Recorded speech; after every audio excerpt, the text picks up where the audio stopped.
Segunda-feira você acorda cedo, lembrando que tinha prometido para si mesmo: agora eu leio o Antigo Testamento, entendo aquilo ali. Tinha visto alguém na igreja ou uma pregação na internet mostrando o quanto é essencial entender realmente o Antigo Testamento. Tanto para não entender errado passagens polêmicas e cair na pirracinha dos críticos literários de internet, quanto porque você viu que é importante entender realmente aquela história para aprofundar sua fé e sua compreensão intelectual daquilo que fez a mensagem de Cristo chegar até você hoje. Você abriu e começou a ler. Era o primeiro livro de Reis. Primeira página foi bem. Parecia que aquela história tinha lógica. Nossa, é igual ler uma história. Mas do nada, as histórias começam a embaralhar. Que rei veio agora? Nossa, aqui Davi já tinha morrido? Salomão foi onde? No Egito? Como assim? O reino de Judá não é Israel? Mas eu pensei que Jerusalém e Israel era a mesma coisa. Aí vem a ideia. Você lembra que um amigo já tinha citado que ler Reis é canseira demais. Vou para Juízes. Tô ligado que Juízes tem o Sansão, aí deve ser bem mais fácil, né? Aí quando você começa a ler, vem a surpresinha. De novo, esse trem de homens de Judá. Qual a diferença para Israel? O que esse livro tem a ver com o Juiz? Só fala de guerra?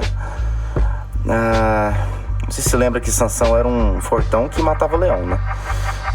Bom, o que isso tem a ver com o Juiz? A vontade de desistir te pegou, né? Pra piorar, as perguntas só aumentam na cabeça. Parece que não vai entender nada. De onde vem a conexão de Abraão para esse tanto de gente que falam aí? O que tem a ver José, que viveu no Egito, com Salomão? Como assim? Pior ainda, esse tanto de gente esquisita citada lá. O que é um cananeu? Pelo amor de Deus, alguém explica. Um ferezeu? Como assim? Desiste não. Eu já acho diferente. Por exemplo, o Velho Testamento pode jogar fora. Na minha concepção, eu li, já passou, tá. Porque o Velho Testamento eram os homens interpretando o que eles achavam que Deus estava dizendo. Certo. E foi uma tragédia, né? Total. Aí oferece o filho, mata bichinho. Deus deve ter ficado tão revoltado. Tipo assim, vocês são muito ignorantes. Pelo amor de Deus, eu vou fazer o seguinte, eu vou me materializar e vou aí. Veio na forma de Jesus. A partir de Jesus, aí começa a falar dessa divindade. O resto é ignorância. No mundo de hoje, vemos cada vez mais pessoas ridicularizando o Antigo Testamento e até incentivando a não lermos essa parte da Bíblia. Mas hoje, convidamos você a descobrir por si mesmo porque o Antigo Testamento é, na verdade, uma joia inestimável, que não pode, de forma alguma, ser simplesmente descartada. O Antigo Testamento é muito mais do que um conjunto de histórias antigas. Ele é o alicerce sólido sobre o qual a nossa compreensão espiritual se apoia. As críticas podem ecoar, mas as verdades nele contidas perduram, tão relevantes hoje quanto no dia em que foram escritas. Então, junte-se a nós nesta jornada extraordinária. Vamos desvendar os mistérios da Antiga Aliança, explorar suas conexões profundas com o ministério de Jesus e mostrar como essa parte da Bíblia não é apenas um livro empoeirado, mas sim um mapa que nos guia à compreensão do nosso Salvador.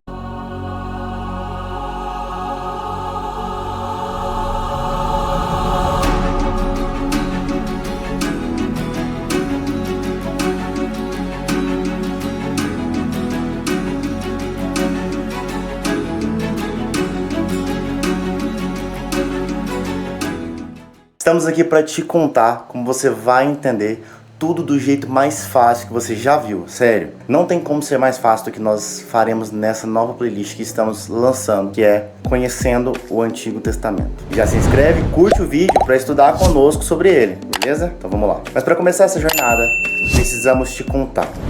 O ano é...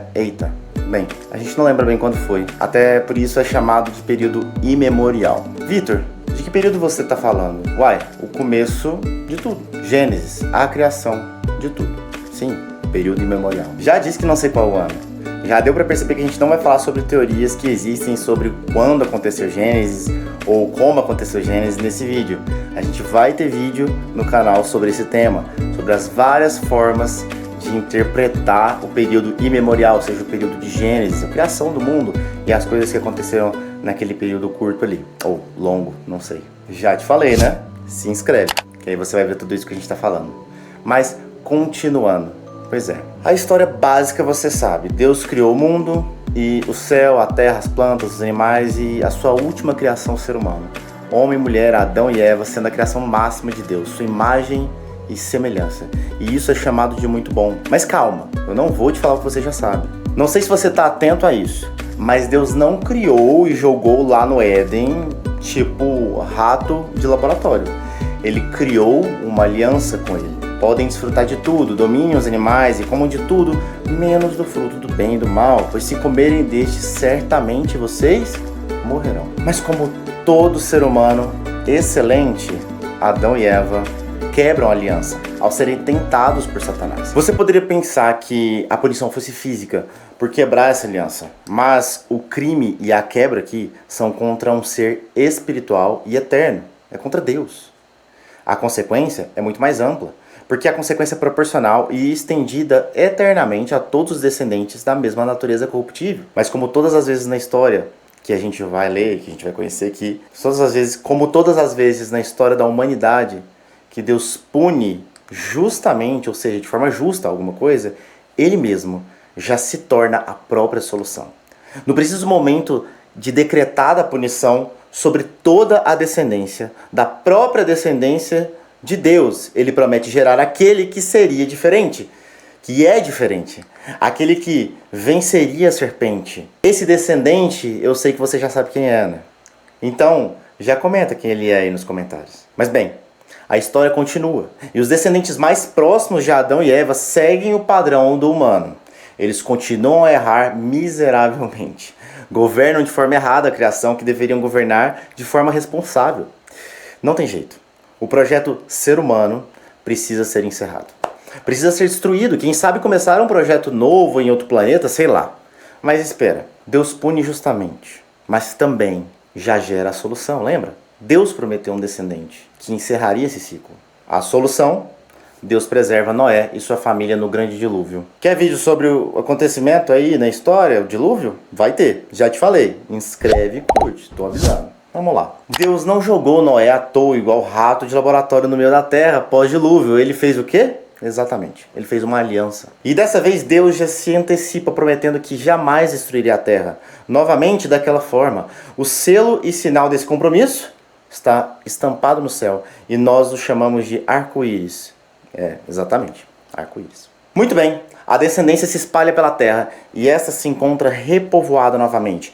Inúmeros povos antigos nos contam sobre esse fato, mas é assunto para vídeos do futuro. Já falei. Sims. Tudo bem. Deus olha para um homem no meio de uma terra cheia de gente perdida adorando diversas coisas que em nada são deuses. São literalmente coisas. E dentre estes escolhe um homem, Abrão. Mas Deus não escolhe ele à toa assim, como um rato de laboratório é escolhido para passar por um procedimento. Ele dá um propósito a Abrão. Ele faz uma aliança. O nome agora é outro. Abraão. Antes significava pai exaltado, agora significa pai de multidões. Sabe aquele descendente que a gente estava falando? Pois é, ele virá daqui. Virá sim, virá, acredite. Virá de Abraão, o descendente que nós esperamos. Abre aspas. Deixa a tua terra, os teus parentes e a casa do teu pai e vai para a terra que eu vou te mostrar. Gênesis 12:1, fecha aspas. Deus disse isso a Abraão. Foi confuso, mas ele foi. Aí você me pergunta, por que confuso? Bom, como alguém tão velho como ele, casado com uma mulher estéril, vai ser pai de multidões? Deus não promete nada à toa como se prometesse coisas a um rato de laboratório. Deus confirma aí a sua, aliança. A sua aliança. Aliança de uma forma esquisita, mas para entendê-la, eu queria que você prestasse atenção nisso, que eu tenho certeza que você não sabia do que a gente vai falar agora. Aliança em hebraico é berit. Significado? Gado gordo. Como assim, né? Bom, sempre que você ler na Bíblia fazer uma aliança, você na verdade está lendo berit junto com o verbo karath, que significa cortar, senhoras e senhores.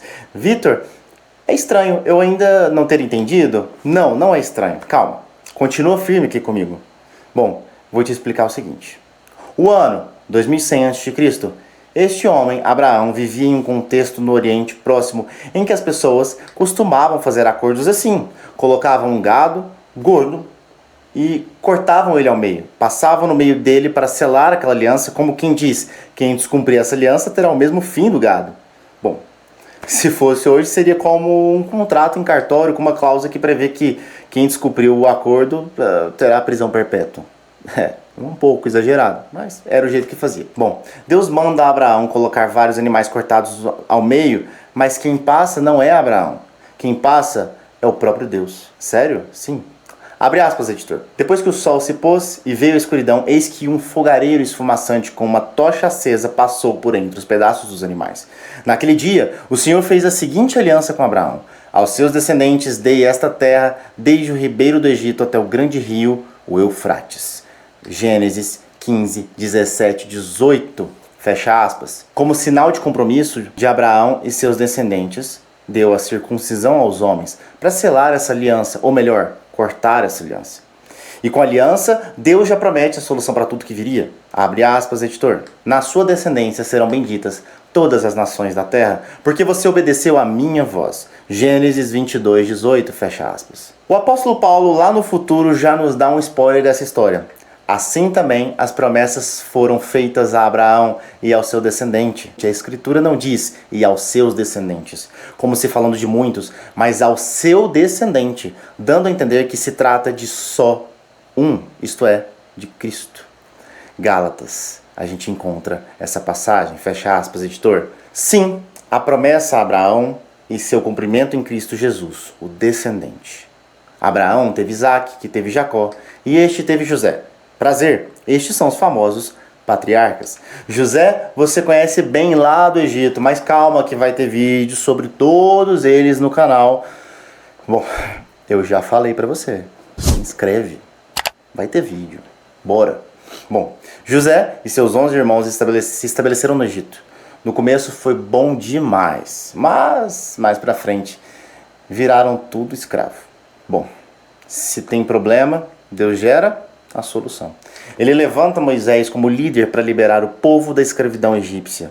Depois de uma última praga enviada por Deus, a morte do primogênito, ou melhor, a morte dos primogênitos, Deus faz uma aliança com o povo e promete imunidade aos primogênitos que a família passasse o sangue de um cordeiro nos umbrais de suas portas. Eis o surgimento da Páscoa, que significa passar por cima dos umbrais, por cima do Egito e, principalmente, por cima da morte.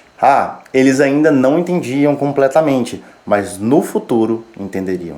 Nós entendemos hoje. Deus abre o Mar Vermelho, quer dizer, ele corta o Mar Vermelho, e o povo passa, se livrando então da escravidão egípcia e indo em direção à promessa magnífica, a terra frutífera, a terra prometida. Agora eles, os hebreus, entendiam um pouco melhor quem era esse Deus que insistia com esse bando de gente cabeça dura e cheio de erro. Deus firma sua aliança com eles agora, através de leis. Para ficar ainda mais claro, forma cerca de 613 leis que tornavam de alguma forma um povo todo bagunçado em um dos povos mais distintos do mundo antigo. Você, quando tem alguém te direcionando, te ensinando, te guiando, o teu caminho fica mais fácil e mais claro. Bem, era isso que Deus fazia através da lei. As leis morais e éticas que dirigem e ditam suas decisões no decorrer dos dias dizem muito sobre quem você é. Deus estava dizendo aos hebreus quem eles eram, quem eles precisam ser. Afinal, quem de nós aqui realmente sabe o que deve ser, senão o próprio Deus a nos dizer? Até quem diz saber quem precisa ser, na verdade está perdido, pois só Ele, o Eu Sou, sabe realmente quem nós precisamos ser. Se não ficou claro ainda, se pergunte, para que servia a lei? A resposta, manter os hebreus diferentes do resto e seguindo a vontade de Deus, o que gerava naturalmente o bem físico e espiritual deles, ou seja, seguir a lei e a vontade de Deus fazia bem para os hebreus. Tá? Então, não é um seguimento cego, Aquilo que Deus esperava deles ali era algo que era bom para eles, espiritualmente e fisicamente. A lógica é simples. Ao cumprirem, eram abençoados. Ao descumprirem, seriam amaldiçoados. Um desses mandamentos era a construção do tabernáculo, onde Deus colocaria sua própria glória manifesta entre o povo, representando o início de tudo, o Éden, exatamente, remontando aquele relacionamento. O item mais importante do tabernáculo, adivinha? Exato, a aliança. Que aliança, Vitor? A Arca da Aliança, papai. Você não lembra? Já leu? Se não leu, tem que ler, cara. A aliança, a Arca da Aliança. Esse era o item mais importante do tabernáculo. Ficava no lugar santíssimo do tabernáculo. Ninguém podia tocar, a não ser o sumo sacerdote, senão ia de arrasta para cima. Exatamente. Bom, na arca, 3 itens que representavam a aliança com o povo. O maná, que representava a provisão de Deus ao mandar comida, Deus cumprindo sua parte. A vara de Arão, que representava o sacerdócio e, portanto, a família designada por Deus para mediar a relação com Deus. E as tábuas da lei, onde estavam os 10 mandamentos e, portanto, representando toda a lei, a qual você, que vem do futuro, já sabe que eles descumpriram, né? Você já sabe isso, bezerro de ouro, aquela coisa toda. Até aqui, só Deus cumpriu sua parte. Essa galera que descumpriu, que saiu do Egito, não saiu do deserto. E somente seus filhos, que haviam nascido no próprio deserto, foi que entraram na terra prometida de Canaã. Com exceção de 2, Josué e Caleb. Josué, após realizarem a travessia do Rio Jordão com um milagre igual ao ocorrido no Mar Vermelho, se torna então o novo líder desse povo. Ao atravessarem esse rio, Deus não os deixa soltos à toa em uma terra nova, igual ratos de laboratório que os cientistas esquecem de guardar dentro da gaiola. Não, Deus ali tinha um propósito. E aí, portanto, Deus faz o quê? Isso, pegando gafanhoto. Ele faz uma aliança. O povo celebra novamente a Páscoa e fazem circuncisões como símbolo dessa nova aliança. Em seguida, o povo consegue conquistar a famosa Terra Prometida, depois de séculos tentando, mas veja, é um fato histórico aí para corroborar nessa história. E esse era um povo nômade, militarmente fraco e imaturo. E, pois é, eles conseguiram uma conquista meio incompatível com a sua capacidade. E o que corre aí é que, bom, Deus intervém para que eles consigam realmente entrar na terra milagrosamente. Esse povo fraco, agora um pouco menos bagunçado, que no começo consegue entrar na terra de Canaã, para surpresa de 0 pessoas. Eles se desviam dos caminhos ordenados por Deus e então começa o período dos juízes, período caracterizado por um ciclo. Infidelidade a Deus, Deus enviava uma nação opressora, o povo chorava a Deus com o rabinho entre as pernas, Deus mandava um juiz e era liberto da opressão e o ciclo se reiniciava, com eles abandonando e sendo infiéis a Deus novamente. Até que, no último juiz, o profeta Samuel, o povo israelita começou a achar a grama do vizinho mais verde. Eles queriam um rei para chamar de seu, tipo um político de estimação. Mas qual o problema? Deus não tinha falado que os descendentes de Abraão seriam reis? Jacó, em seu leito de morte, não abençoou a tribo de Judá como sendo a família real? Pois é, não entendeu nada, né? Vai ter vídeo sobre, mas até agora tu não se inscreveu, né?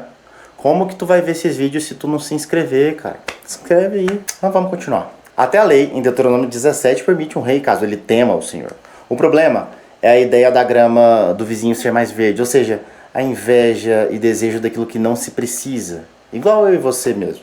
Vamos lá. Abre aspas, editor. Porém, o povo não atendeu à voz de Samuel e disse: não, queremos um rei sobre nós. Seremos como todas as nações. O nosso rei poderá nos governar, sair adiante de nós e fazer as nossas guerras. 1 Samuel 8, 19 e 20, fecha aspas. Querem um rei nos moldes das outras nações. Um rei para ser o centro. Um rei humano. Eles não precisavam disso. Eles tinham Deus, o rei divino. Só ele precisa ser o centro. Nenhum outro humano precisava. Deus era quem ia à frente nas guerras deles.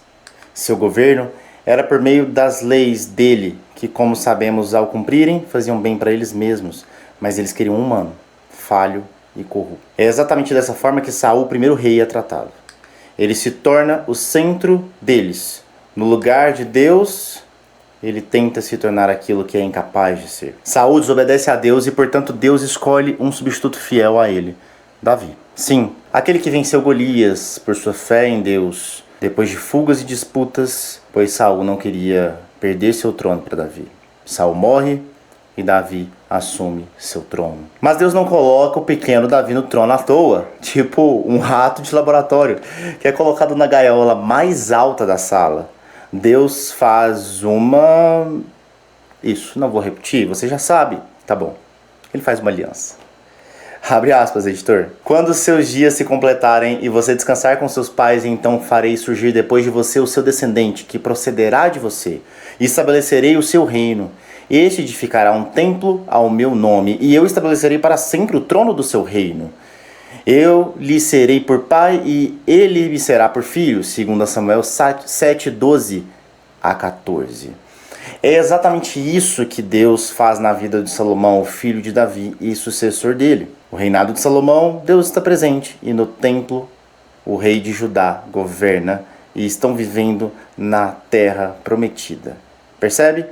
O auge do Antigo Testamento. Parece que tinham tudo o que eles precisavam ali. Mas, depois do auge, vem a queda. Pois é. Tanto Davi quanto Salomão tinham muitos pontos fortes, mas não por méritos próprios. Afinal, eles transgrediram a lei de Deus. E não foram 2 ou 3 vezes, não. Infelizmente, Davi e Salomão falharam, quebraram a aliança como bons seres humanos. Parece que a profecia para Davi dava a entender Salomão, mas parece apontar para o mesmo descendente de Eva, o descendente que esmagaria a cabeça da serpente. O mesmo que, como descendente de Abraão, abençoaria todas as nações. O que Davi e Salomão, em seu próprio tempo, conseguem apontar é que, basicamente, se concretizava a profecia de Deuteronômios 31, 20. Abre aspas. Quando eu tiver introduzido o meu povo na terra que mana leite e mel, a qual, sob juramento, prometi aos pais deles, e eles tiverem comido, se fartado e engordado, então eles se voltarão para outros deuses, os servirão e me desprezarão, anulando a minha aliança. Fecha aspas. Lembra como eram feitas as alianças? Cortado o gado ao meio. Pois é. O reino do povo de Deus, após o fim do reinado de Salomão, é cortado ao meio, pela quebra da aliança, e se torna Reino do Norte, chamado de Israel, e Reino do Sul, chamado de Reino de Judá, ainda sob controle da linhagem de Davi. Isso é importante, presta atenção nisso. Daqui pra frente, meu amigo, ladeira abaixo. O Reino do Norte, Reino de Israel, tem um rei pior que o outro, abandonando a lei de Deus, se tornando idólatra, mesmo com profetas como Elias, Eliseu, Amós e Oséias. Que período triste! Só tinha um fim para um reino assim. O ano é 722 a.C. Samaria, a capital do Reino do Norte, do Reino de Israel, é invadida.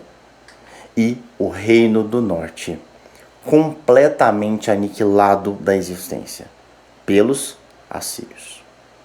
O Reino do Sul, Judá, que tinha como capital a cidade de Jerusalém, a famosa cidade, na multidão de reis horríveis também, um pouco diferente do Reino do Norte, teve alguns reis bons e tementes a Deus, tais como o rei Ezequias, que resistiu ao ataque assírio, e o rei Josias, que promoveu reforma do templo e recuperou os livros da lei. Ambos esses reis celebraram a Páscoa e ambos reafirmaram a aliança com Deus. Eles não estavam como reis ali à toa, jogados. Eles cumpriram um importante propósito que repercute em nossas vidas hoje. Mas como todo bom e velho ser humano, também pecaram muito. Meu amigo, nenhum deles era o Messias, o Filho do Homem, aquele que pisaria a cabeça da serpente, aquele que abençoaria todas as nações. Nem os reis, nem o povo guardou realmente bem a lei de Deus e, portanto, conforme prometido. O ano era 586, os babilônicos destroem Jerusalém e o reino de Judá é desfeito, mas a linhagem do povo de Deus é mantida. Ao serem exilados, grande parte do povo, incluindo os descendentes de Davi, na Babilônia.